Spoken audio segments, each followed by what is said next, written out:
Hi again, here's an update for March 20. We'll have a look at some patterns and cycles. So the S&P made a low about where the cycle suggested we should look for a low, and the cycle has an upward bias into May, but we'll see about that.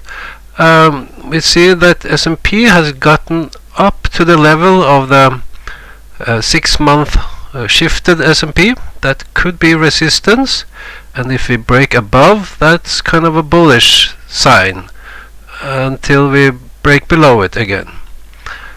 So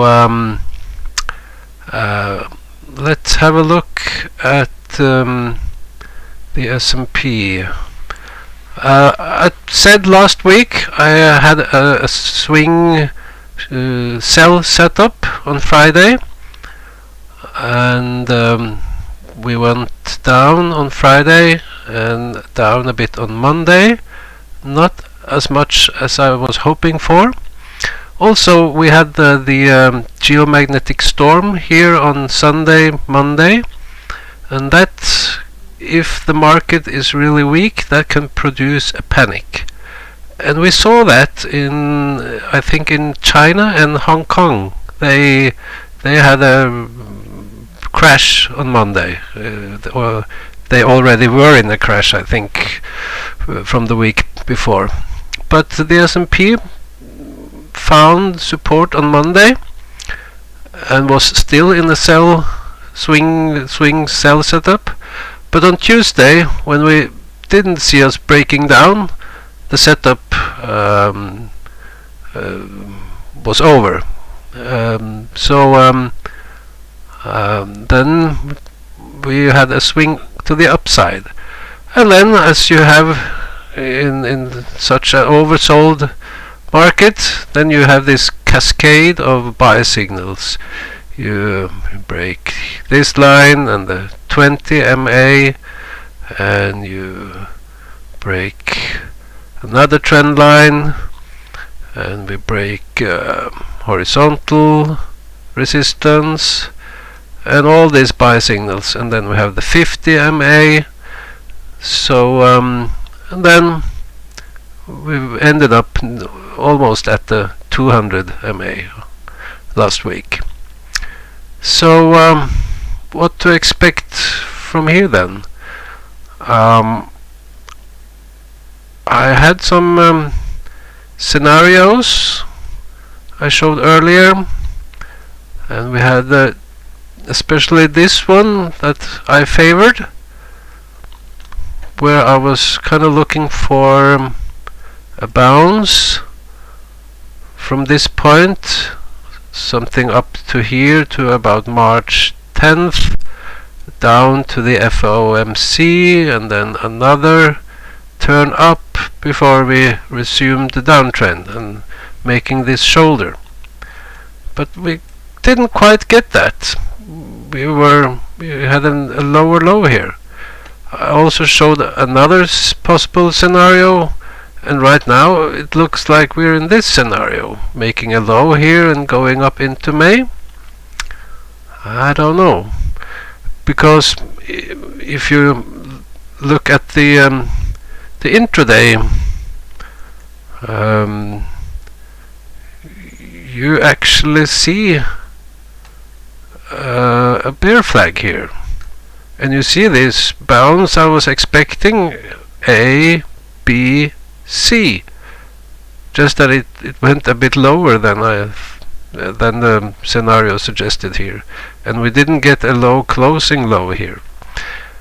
So it still may be a bear flag, but I don't have a sell setup yet here. This could go on for a little while.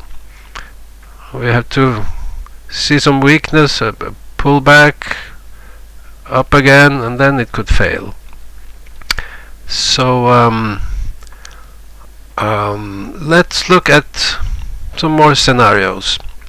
So I'm really looking at these and they have some similarities. There are different ways to start this, making the start point. You can do it at the price high, or at where some moving average is topping, and so I have some different alternatives. But they are pointing down, and then a period here in the red box where we make a shoulder before the downtrend resumes. And typically this bounce will end up near the 50 MA. Sometimes it breaks above and sometimes it doesn't. Right now we had been a very long period below the 50 MA. I think we have to go back 10 years or more to find such a long period below 50 MA. So now we broke above. But as you see with these comparable cases, the shoulder may be almost complete now if we are in this kind of pattern. And yeah, let's talk about patterns and cycles.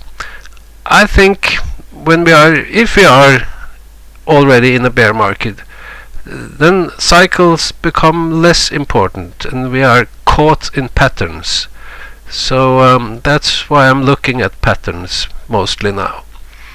But we could pull back some, and we could break above 50 MA and stay above a bit for a week or two.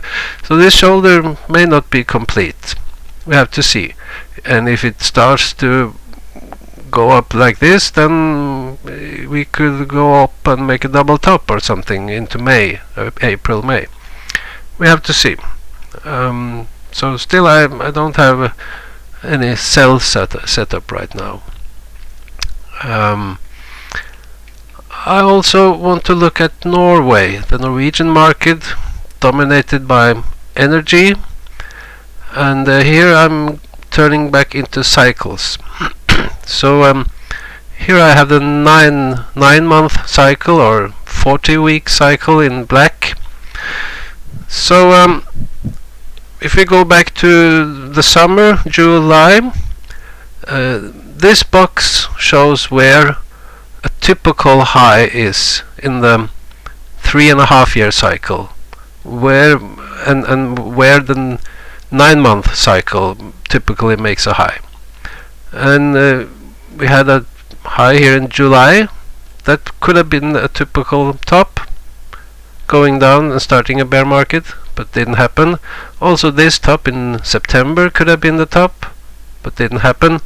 So when we extended this rally into November, that was a signal that we are not getting a top at this cycle high. We have to look at the next cycle high. And the next cycle high in these cases, we have to look around in this time interval. And as you see, we are here in green. We are still about 1 week until we get into this interval, and it goes into April. So sometime around end of March into mid-April. So that could support that the S&P still has a week or some weeks to finish this shoulder. In red I have that's also kind of the same cycle, but it's narrowed down to these when this is a bear market top. Also I would look at some comparable examples for Norway.